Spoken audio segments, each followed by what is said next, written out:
Hi, and welcome back to the Red Sofa at Finished Vehicle Logistics North America 2026. I'm Megan Kelly, I'm Deputy Editor at Automotive Logistics, and I'm joined by James Bell, who's the Head of Corporate Communications at Kia America. Thank you for joining us, James. Oh, it's my pleasure. I mean, get to talk cars with lovely people like this. It's going to be a good day. And in the sun as well, which is nice. James, on stage you told us about the hail disaster that struck in West Point, Georgia in 2023, and it damaged thousands of vehicles. But as a result of that, you worked with VPS to try to accomplish hail protection, but also sustainability, and you kind of thought through it in a strategic way. Can you tell us a bit more about the project with VPS and what made you rethink your logistics infrastructure? It might be helpful to start by, I'll take 10 seconds and tell you what Kia is all about, okay? I've never worked for a company, I've been here almost 10 years now, that likes to pivot and adjust based on market conditions, consumer demand, technology, whatever. This company there must be something in the Korean cultural ethic that is very good at that. And so when the hailstorm that you mentioned happened, immediately the company went to work to say, well, let's not have that again. And so did the research, came in contact with VPS, looked like a great fit. Contracted within weeks to start, is my understanding. I was involved in it, but I know how quickly we run, so I believe it was weeks.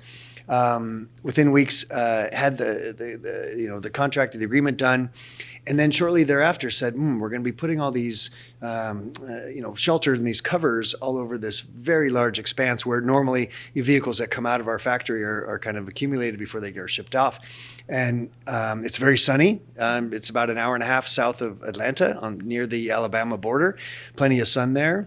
And so why wouldn't we also take advantage of of that sunshine to generate power? We also have a very good relationship with Georgia Power that works in that area. And so reached out to them, worked with VPS, and then added to the program the solar panels. And so, yes, it was, again, one of those things where Kia as a company is so nimble and for good things and bad things. And this was, Mother Nature gave us a spin here. We damaged quite a few cars, got them all fixed, and fixed the problem.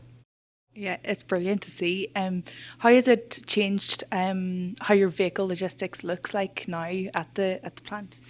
From a kind of a processing perspective, no change whatsoever.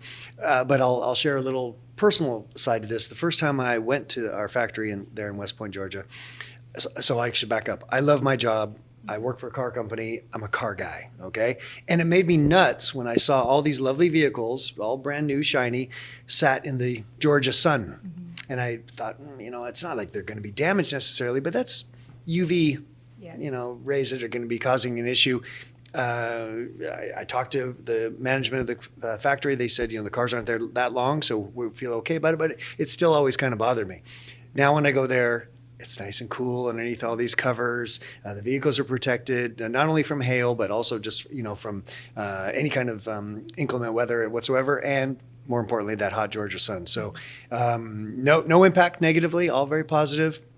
And I believe it also gives it a kind of a, more professional look, I guess you could say. I don't know if my associates at West Point factory would like me saying that, but it just feels a little more finished, I guess you could say. And also, I believe it's respectful to the eventual owner of the vehicle because we're trying to take the best care of it from the minute it leaves the factory till the minute it goes in your driveway.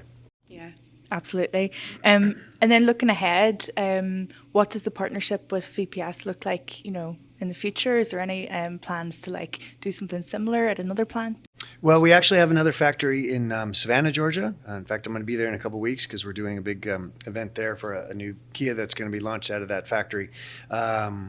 It sits on a very much larger footprint, so a lot of the storage is actually already undercover. But I can assure you, when I'm there, I'm just going to be looking around and making sure that no vehicles are getting cooked in the sun or exposed to the same kind of weather. Now, Savannah's closer to the coast, so it's more of a tornado and hurricane kind of fear than where the West Point factory is. So it would be a different set of concerns. But again, if there's an opportunity to build those sort of things and then have the solar panels be part of that, that just, the solar panel part really makes sense for how we are as a company. We're very sustainability focused, as you mentioned.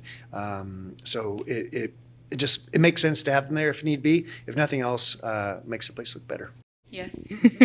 And final question for you. I know that Kia has recently announced it's moving into mid-size truck segment in North America, and you've already got hubs in Georgia and Mexico.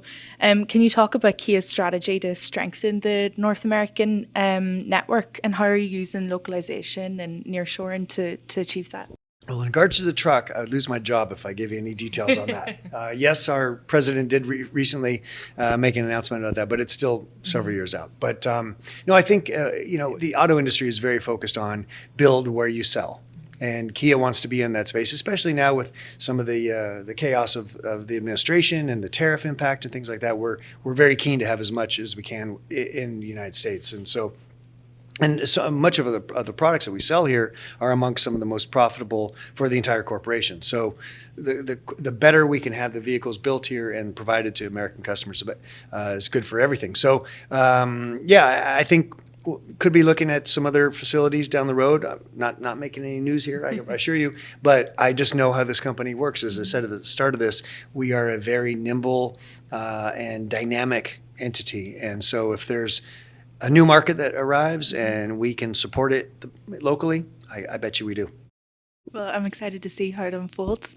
Thank you so much for joining us on the Red Sofa, and we'll be sharing more from James and from the rest of the panel on our website and on LinkedIn as well. Thank you, James. My pleasure. Thank you.